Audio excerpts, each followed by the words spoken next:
siguen diciendo número 6. Allá ellos. Va, si te pregunto, es la novena. Es Beethoven. No, Beethoven, mira, Beethoven.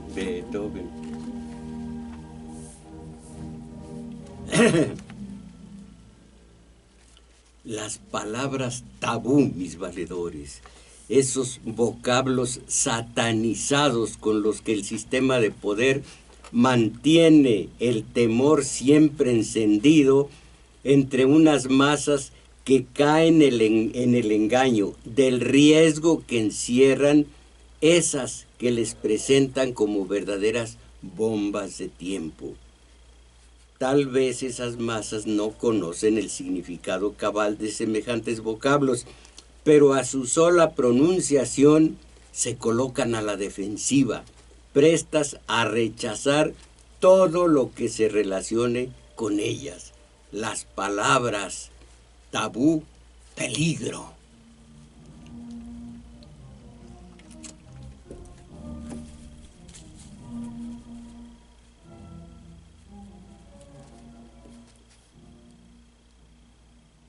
En la historia reciente, primero fue el vocablo masón, y más tarde protestante. Vino después, caramba, comunista. Ahí vienen los comunistas. Como decía el letrerito aquel que se ponía en las ventanas. Este hogar es católico y rechaza la propaganda comunista. Algo así, sin saber qué caramba será comunismo. Pero ahí estaba el horror a la palabra comunismo.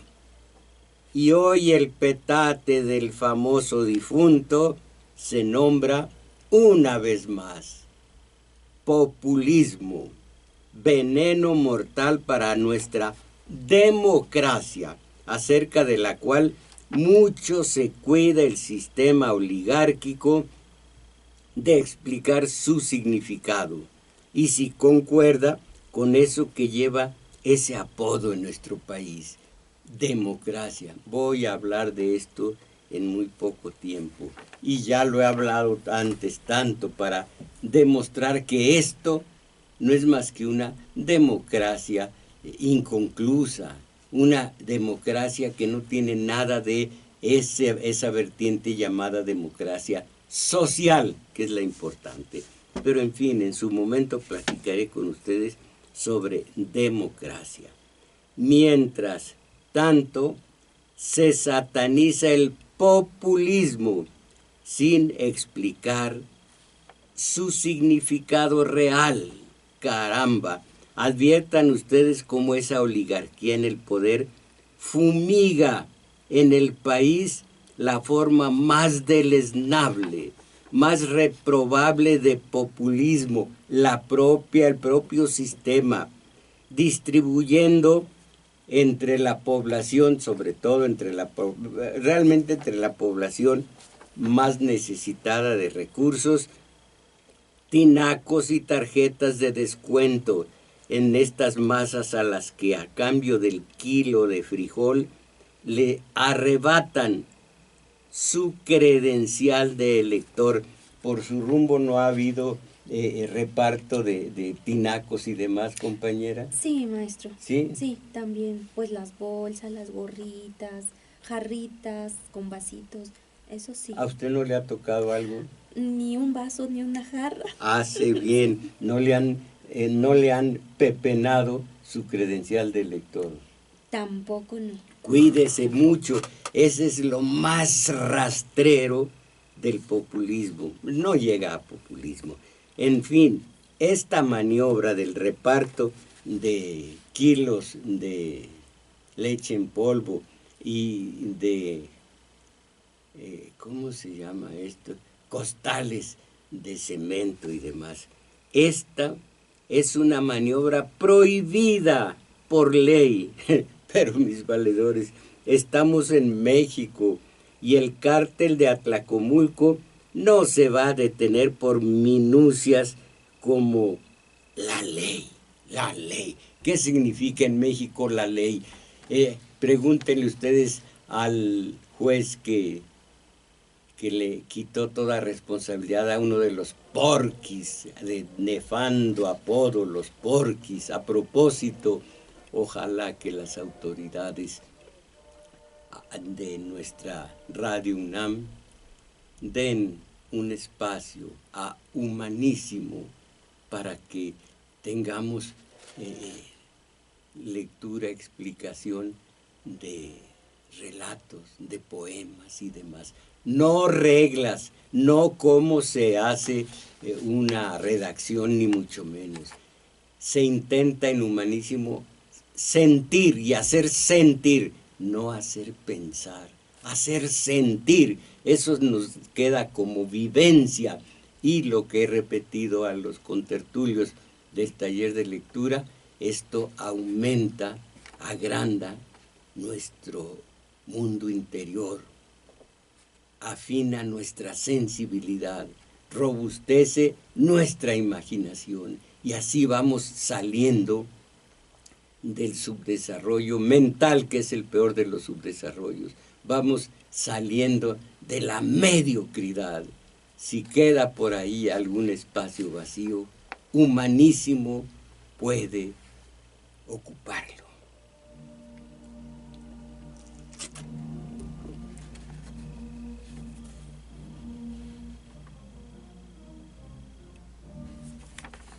Entonces,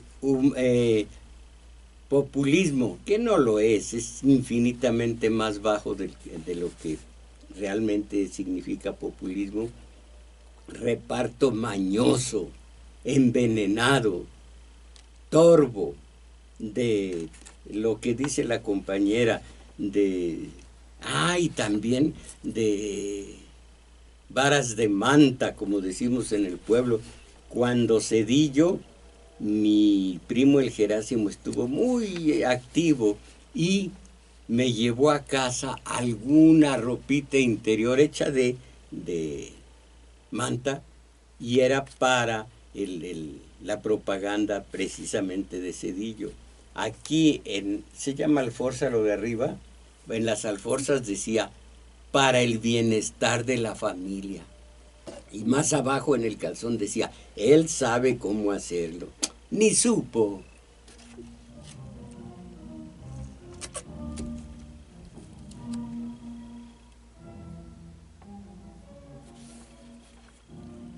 Decía yo que es así como el Instituto Nacional Electoral, que es parte fundamental de ese sistema, niega la existencia del reparto de latas de atún y sardinas, mientras que a coro con los oligarcas, la mayoría de los comentaristas repite en los medios de acondicionamiento social: cuidado, mucho cuidado, que en el país se cierne el peligro del populismo.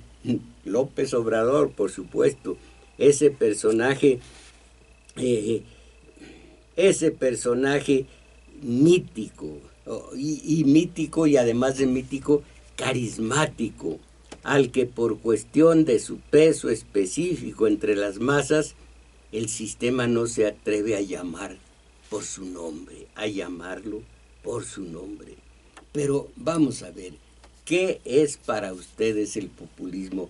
Traigo todo un libro de análisis perfecto acerca de lo que es el populismo, y hoy sí necesitaría hubiera necesitado 2-3 horas para explayarme acerca del populismo, para que ustedes, quienes me están oyendo, no caigan en el engaño de creer que el populismo, como antes el comunismo, como más antes, que así se dice en el pueblo, el protestantismo, la masonería, son peligros para el país. ¿Qué saben, qué entienden, qué pueden ustedes explicar acerca del populismo? Compañera Isabel Macías. Sí, maestra. Sí, maestro. Invitamos a los radioescuchas que llamen, que participen. Aquí le vamos a dar lectura a sus mensajes, y estos son los números telefónicos: 55 368989, la da sin costo 01 800 50 52 6 88.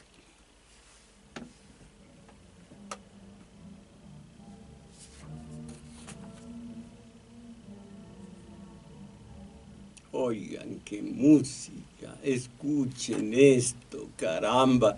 Si todos nos aficionáramos a la música, si todos saliéramos de ese hondón, de ese barranco, de ese abismo que es la mediocridad.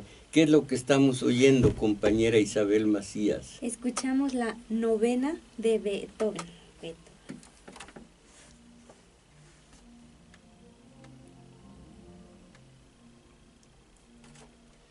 Pues sí, pero no nos vamos a quedar lástima a escuchar esa maravilla que es la novena de Beethoven.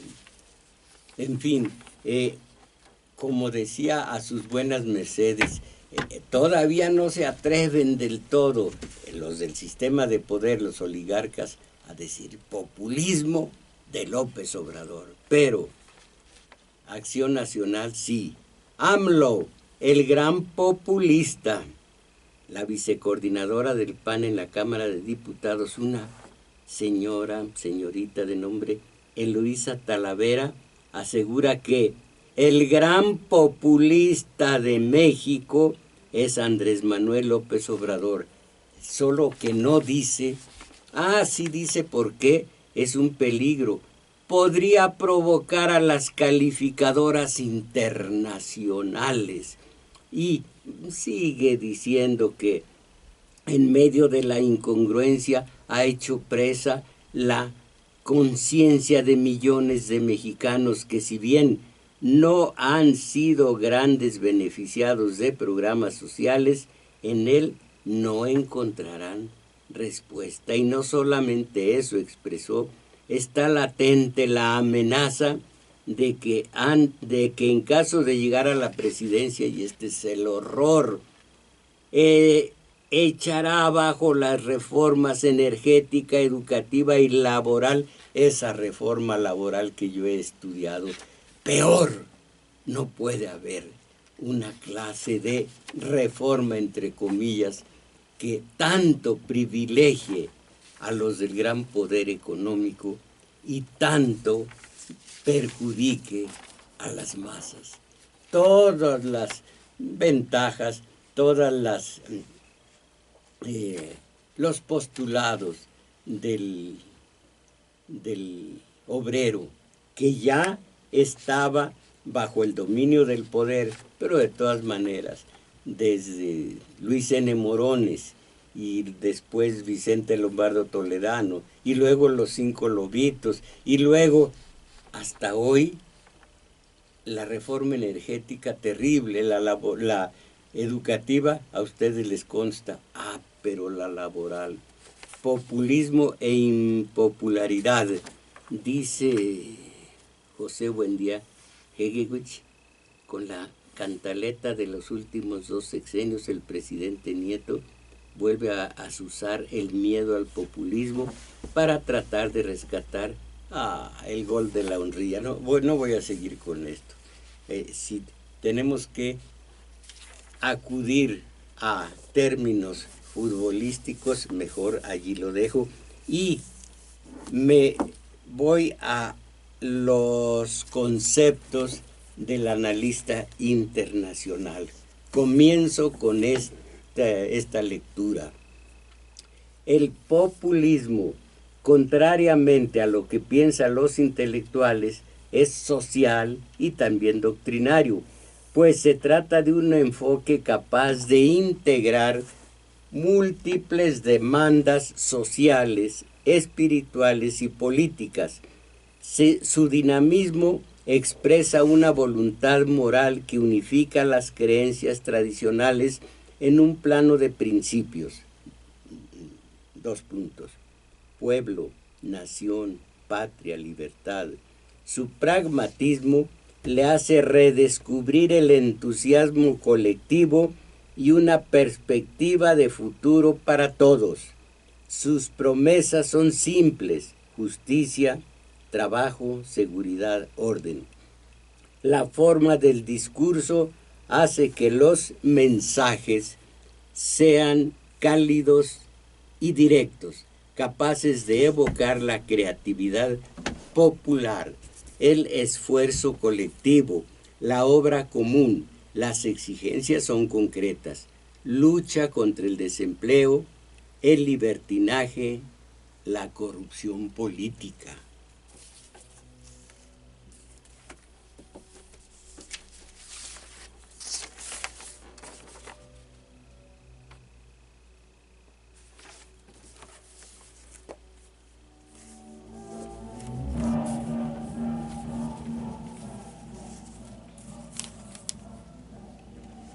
Pues sí, pero ¿cómo van a tomar el populismo en las calificadoras internacionales?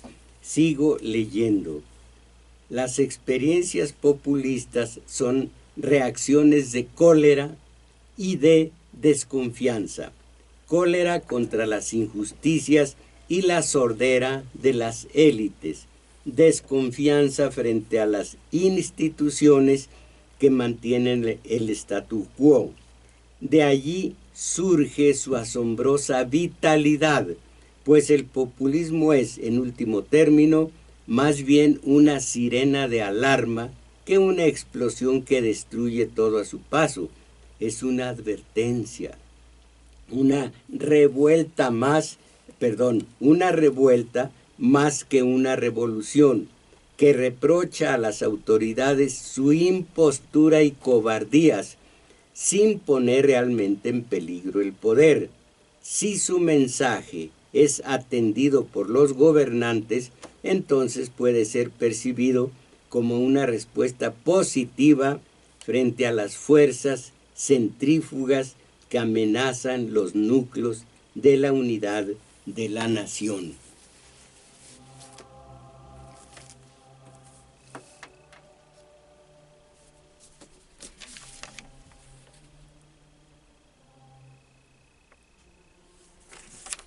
Pero ahora recuerdo, y sí es importante lo de José Buendía acerca del populismo. Dice: pero la mera estrategia de descalificar con el cartabón del populismo es mucho más débil que antes. Primero, por el enorme descontento social, y segundo, porque en el mundo crece la percepción de que la ortodoxia liberal, esto es muy importante, que la ortodoxia liberal también fracasa.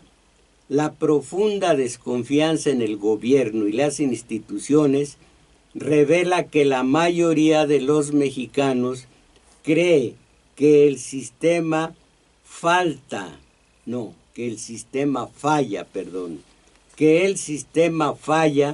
y que las políticas modernizadoras no han funcionado.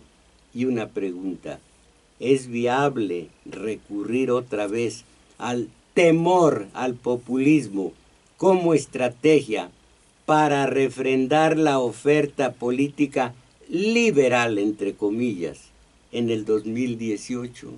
Ustedes, yo pregunto a sus buenas mercedes, ¿ustedes qué dicen?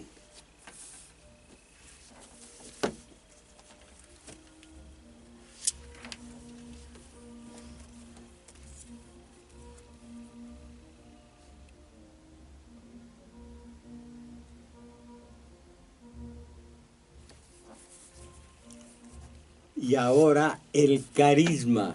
Me adelanto muchas páginas para leer distintos asuntos, distintos ángulos del mismo tema, populismo. Y pues ustedes piensan y saben que López Obrador es el hombre carismático por excelencia en el sistema de poder, porque él es parte del sistema y yo estoy acá con ustedes. No creo en ellos, pero sí respeto a este populista, porque hasta que no me demuestren que es igual a todos los demás, pero no descalificando en tiempo de elecciones, hasta entonces dejaré de verlo como algo diferente a los demás. Y hablando de carisma, pregunto a sus buenas mercedes, ¿le notan carisma a Osorio Chong? ¿Le notan carisma al secretario de Gobernación? Bueno, todos los movimientos populistas se encarnan en personalidades providenciales, entre comillas. El estilo del líder cuenta enormemente, la forma revela el fondo. Sus rasgos mejor percibidos: cercano, afectuoso, humano, directo, cálido, eficaz, disponible, ingenioso, sincero. Una mezcla asombrosa de seducción y de saber hacer. Un contacto rápido y fácil, capaz de dar confianza dentro de una forma de autoridad personal. Un verdadero fenómeno antidepresivo en momentos de ansiedad social aguda. Un fenómeno antidepresivo en momentos de ansiedad social aguda. Y si bien el líder carismático utiliza la retórica, raramente la demagogia guía sus propósitos. El líder populista carismático surge de manera abrupta, aparentemente de ninguna parte, sin aparato político estructurado ni doctrina elaborada, popular en sus maneras y su lenguaje. Su enfoque es paradójico, evoca al mismo tiempo la tradición y la innovación, en medio de una feroz voluntad de cambio. Ni profeta ni César, figura donde de un ángel extraordinario frente a una situación extraordinaria. Un ángel en el sentido de duende, precisamente de carisma. Aunque si queremos saber exactamente qué es carisma, es esa gracia del Espíritu Santo. Estoy hablando, para muchos mítico y para otros verdadero, que impuso a los apóstoles después de la muerte de Jesús. Murió Jesús y algo muy significativo. Quienes estaban cerca eran María Magdalena y otras mujeres. Bueno, los 12 apóstoles estaban asustados, estaban encerrados. Ya murió Jesús, encerrados, que ni por cigarritos salían, que un café asamos. No, ni café, aquí nos aguantamos. Estaban, como dice una ex compañera mía, amiedados. ¿Sabe usted lo que es amiedado? Sí, maestro, con miedo. Con miedo. Y entonces bajó el Espíritu Santo y en la forma de lengüitas de fuego sobre la cabeza de cada uno, sí, como las antiguas estufas, lengüitas de fuego, les inspiró el carisma, de modo tal que se llenaron de vigor, de valor, de entereza, de fortaleza, de audacia, y salieron a predicar. Y carismáticos como eran, todos en Jerusalén entendían ese discurso, así fueran de diversas partes y hablaran distintos idiomas. Ellos se hacían entender porque tenían el carisma del Espíritu Santo. Apunta, ¿quién está aquí? David. Daniel. No, yo dije Daniel.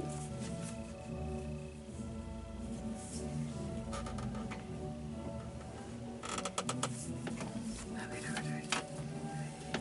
76. Bueno, falta el 76.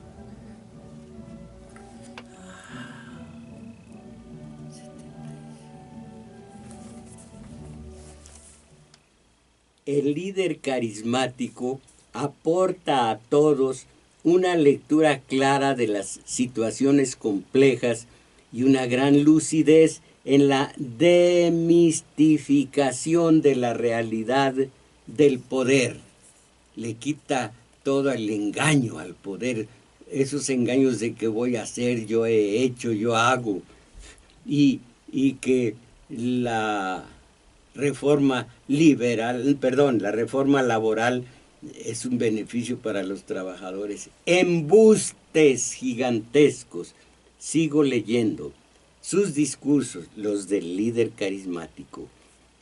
Sus discursos, al parecer sinceros y espontáneos, ofrecen un contraste devastador con la retórica hueca y embustera de los profesionales de la política, y su forma se revela mucho más sutil y eficaz.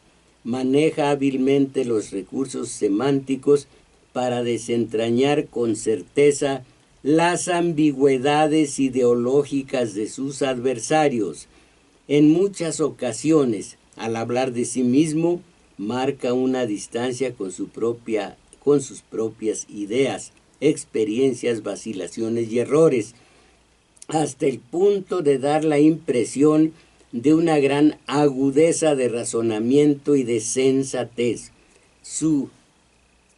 Se presenta al interlocutor, la atracción está ahí, de una manera directa y genera un sentimiento de autenticidad. Hago un paréntesis para preguntar, escriba la compañera Isabel Macías si se acuerda lo que dice Aristóteles de estos patos y lobos. El que habla, lo que habla y quien lo recibe. El emisor, el transmisor. Sí, pero como lo dice Aristóteles, pero dígalo también en español. El transmisor, el receptor y el mensaje. Etos, patos, logos. Etos, logos, patos. Dice Aristóteles que quien tiene carisma es lanza un mensaje, un discurso, un sermón. Él es el etos y el mensaje es el logos, es obvio, logos. Si es verdadero, si lo expone bien el emisor, si cree en él y para proyectar sinceridad en su dicho, cuando llega al patos, H-T-O-S, cuando llega al receptor, el patos conmueve, convence, porque tiene ese aire de sinceridad y de absoluta creencia en lo que está diciendo. Es el etos, el logos y el patos, o el emisor, el mensaje y el transmisor, ya dicho en español. El populista es un hombre con un etos extraordinario. Si su lenguaje, si es sincero, no manipulador, el logos es bien entendido, bien expresado y bien entendido por la gente, que es el patos, no el pato, PH, el patos que recibe el mensaje y es convencido por él. Estoy comenzando y ya veo que está muy, muy adelantado el tiempo. Entonces voy a seguir con el líder, con el populismo y demás.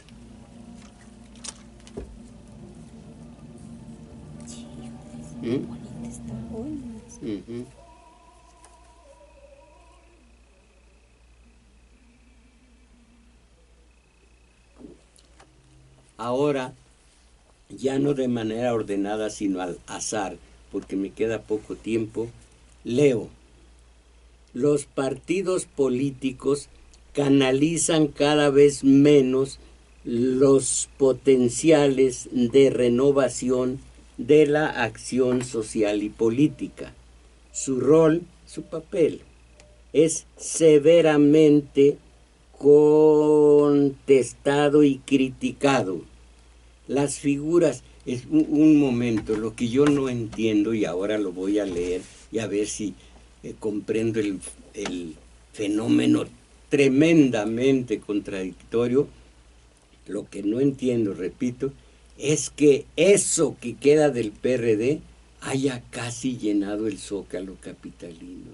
Eso es lo que no entiendo, pero voy a leer la noticia. Por lo pronto, sigo leyendo. Repito esto porque es importante. Los partidos políticos canalizan cada vez menos los potenciales de renovación de la acción social y política. Su rol es severamente contestado y criticado.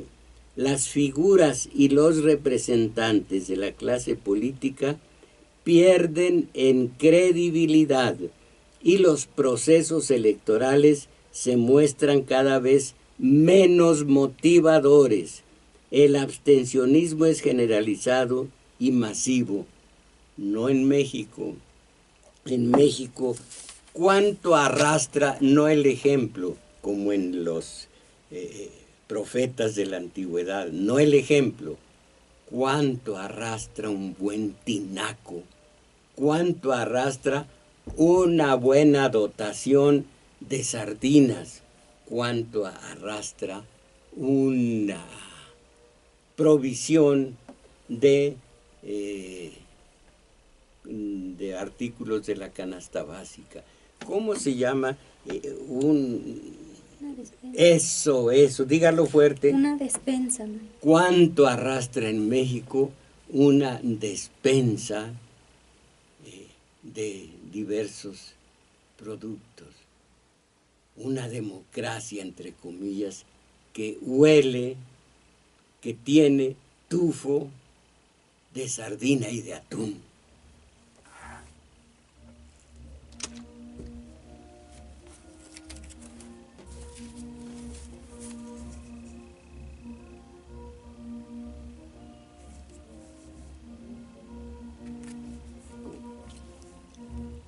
Leo de manera arbitraria según voy abriendo el libro.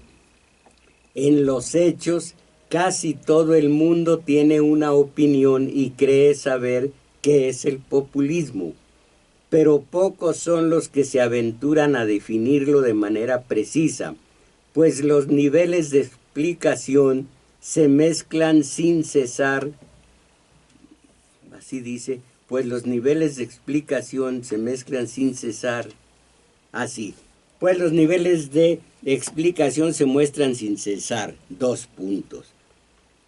Los aspectos ideológicos se enmascaran a través de términos mentales, mientras que los elementos sociológicos ocultan los fundamentos emocionales.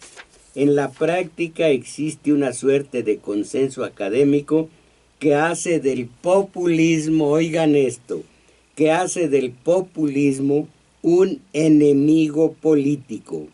Su presencia resulta tan insólita y vaga que Cánovas, en 1992, una especialista en el tema, declara su impotencia y sugiere abandonar la pretensión de elaborar una teoría explicativa general.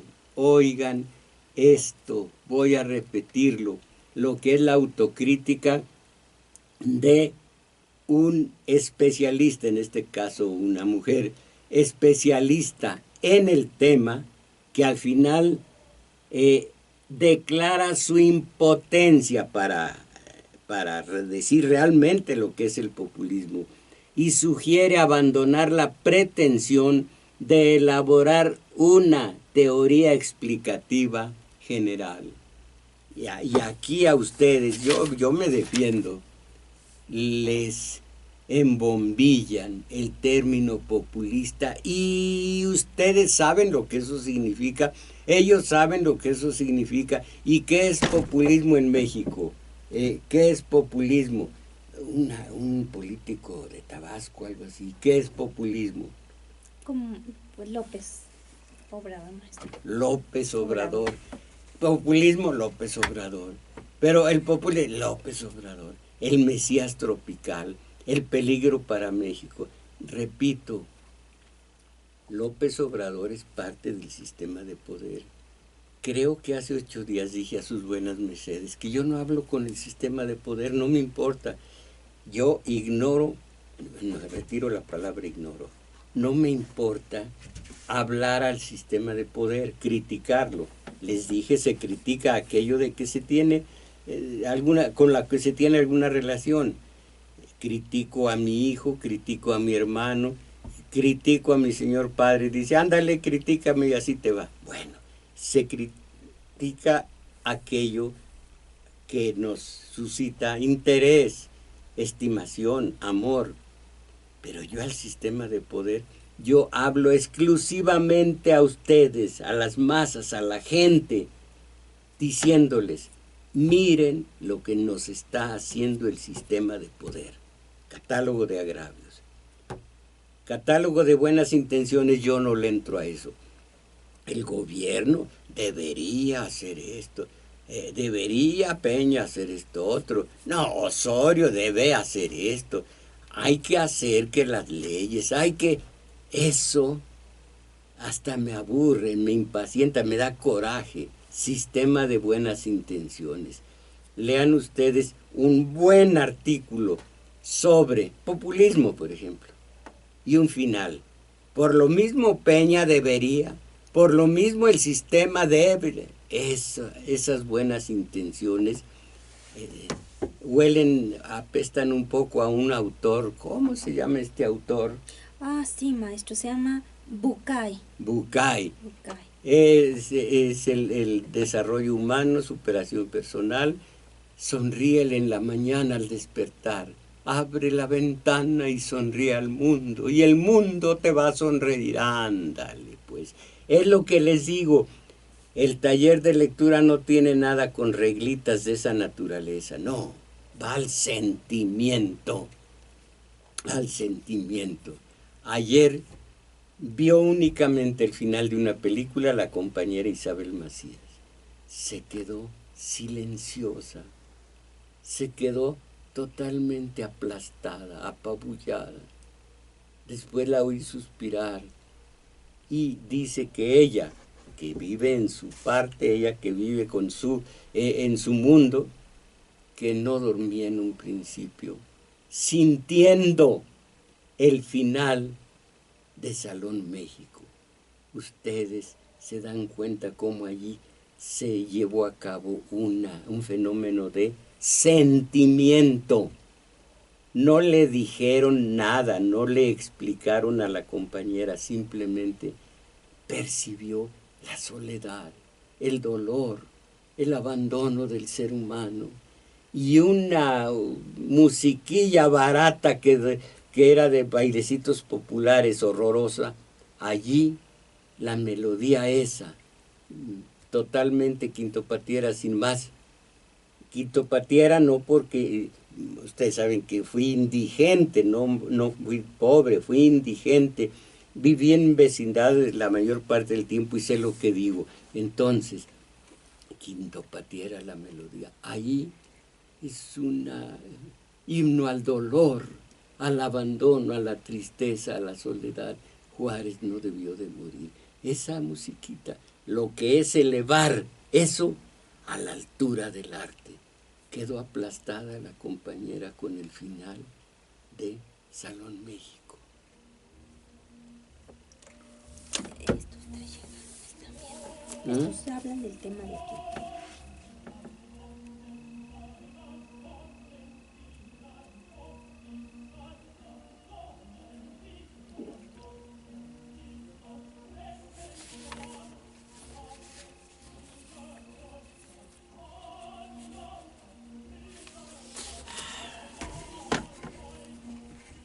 ¿Pero qué es esto?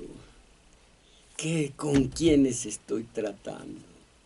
Mi intención, mi pretensión es que nosotros estamos saliendo de la mediocridad, que empezamos a entender nosotros, que estamos lejos de los programas de la radio comercial.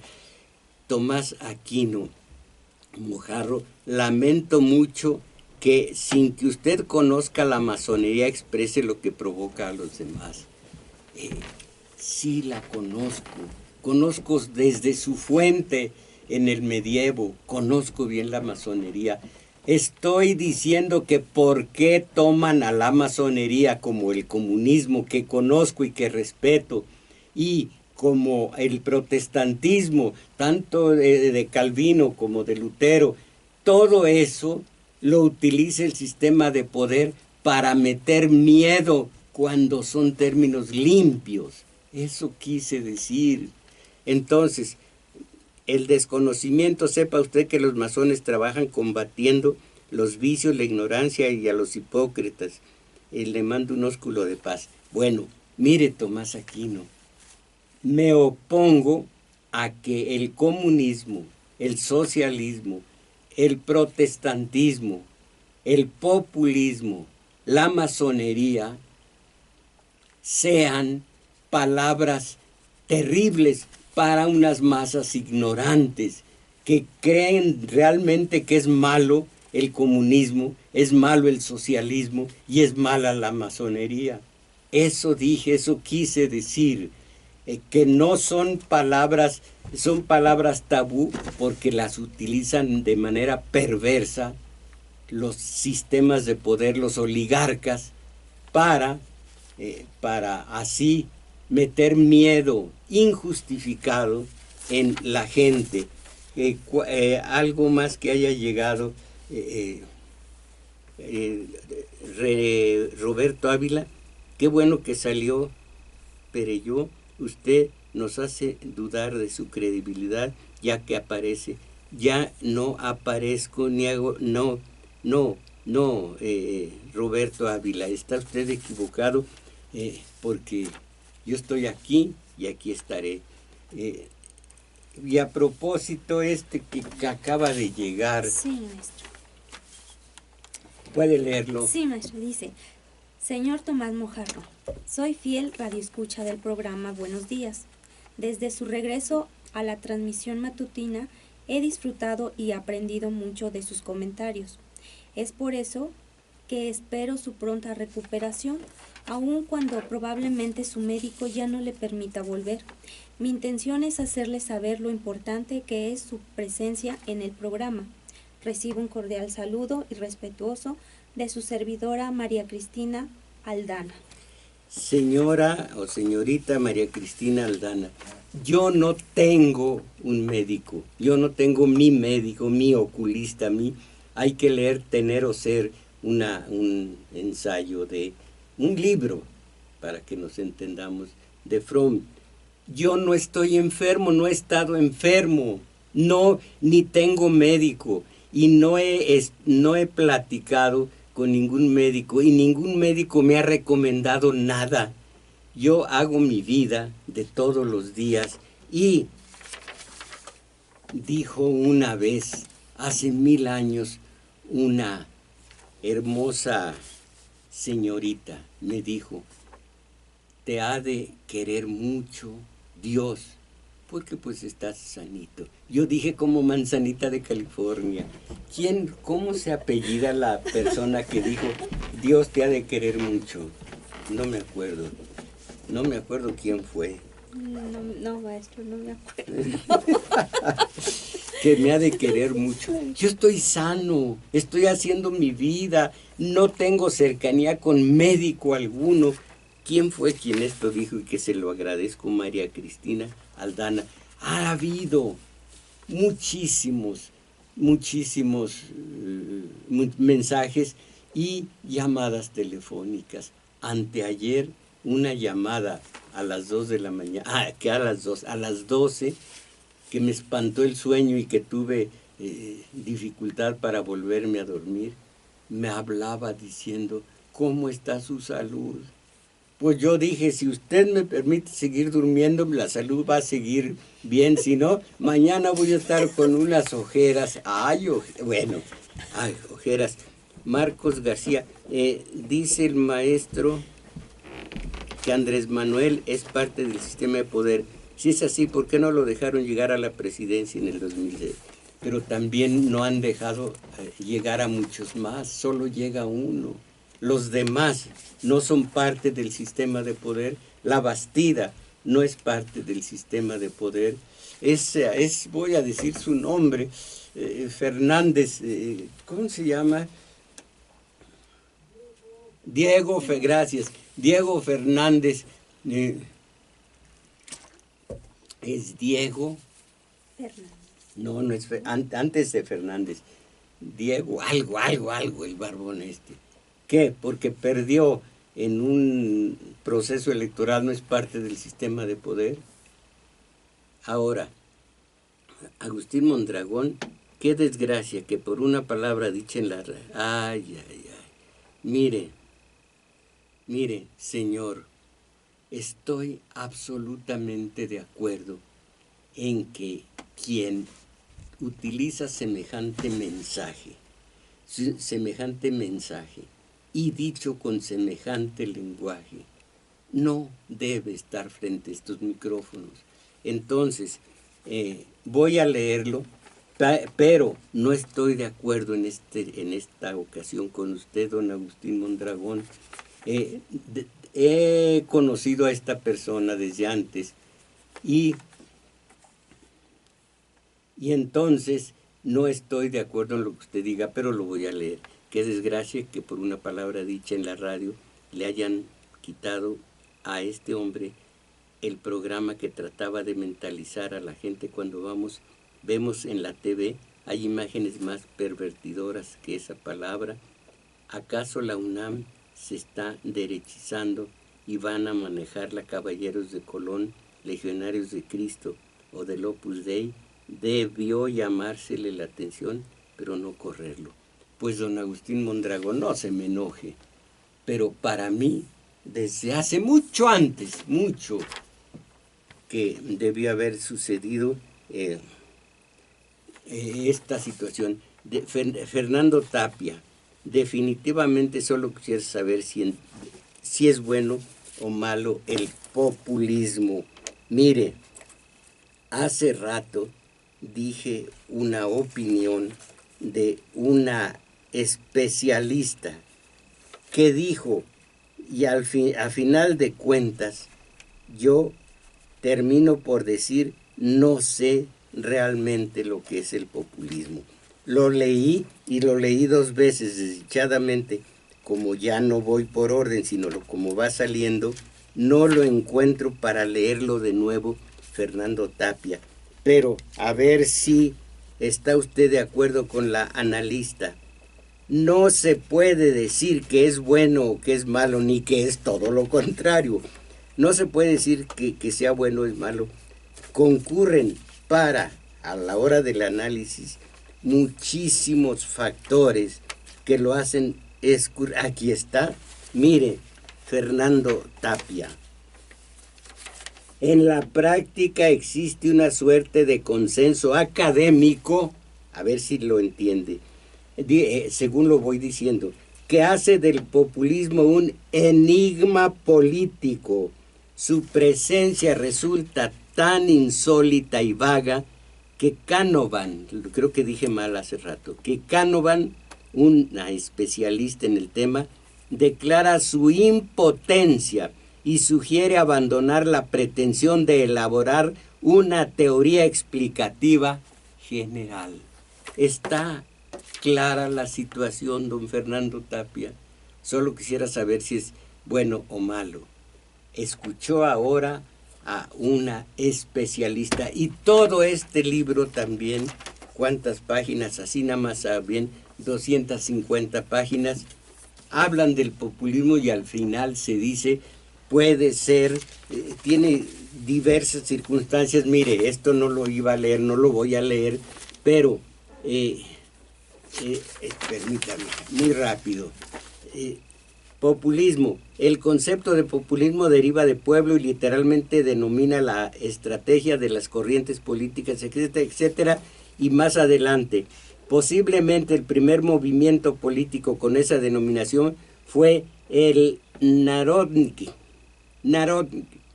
Como adjetivo, Narodnichemstvo, como sustantivo. Es ruso del siglo XIX. Los rasgos que más frecuentemente se encuentran presentes en aquellos movimientos sociales catalogados como populistas son los siguientes: rechazo a los profesionales de la política, desconfianza en las instituciones públicas existentes, diálogo directo entre la dirección del movimiento y la base social, fuerte voluntad de movilización y participación. En sentido negativo, el populismo con una significación peyorativa cuando se habla de que es malo, es el uso de medidas de gobierno populares destinadas a ganar la simpatía de la población, particularmente si ésta posee derecho a voto, a una costa de tomar medidas contrarias al Estado democrático. Esto es un estudio de cómo fueron al campo con los mujiks los intelectuales del siglo XIX en Rusia, y allí empezó a hablarse de populismo como tal, aunque el populismo es, desde los primeros tiempos, está presente.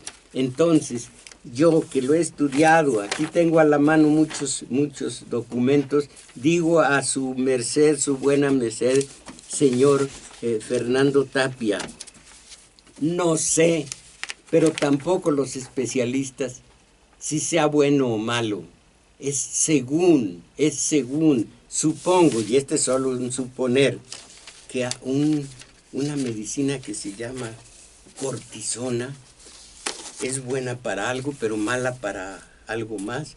Una señorita o señora, hace 1000 años, se vestía de negro, decía estoy engordando, me hace mucho bien la cortisona y me hace mucho mal. Vamos a suponer que algo por ese estilo es el populismo, pero lo primero es no caer en la trampa de que populismo es malo, sin más.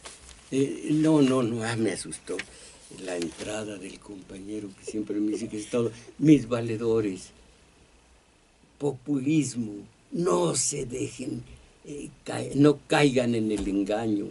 La ley está siendo violada en el Estado de México y nosotros tan tranquilos, mis valedores, todo esto es México.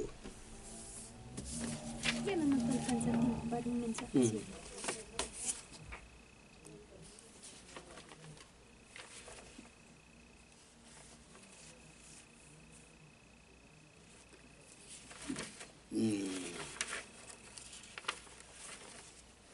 De San Gabriel, Jalisco, Juan Banda, tiene usted razón.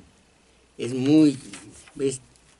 poquito desolador y desconsolador que toda esta promoción, publicidad del gobierno esté con nosotros. Había una directora, Beatriz Barros Orcasitas. Con ella sí me hablaba yo en el programa, en mi trabajo de Radio UNAM, y me decía, no, aquí no hay eso. Bueno, talleres de lectura y de teoría política.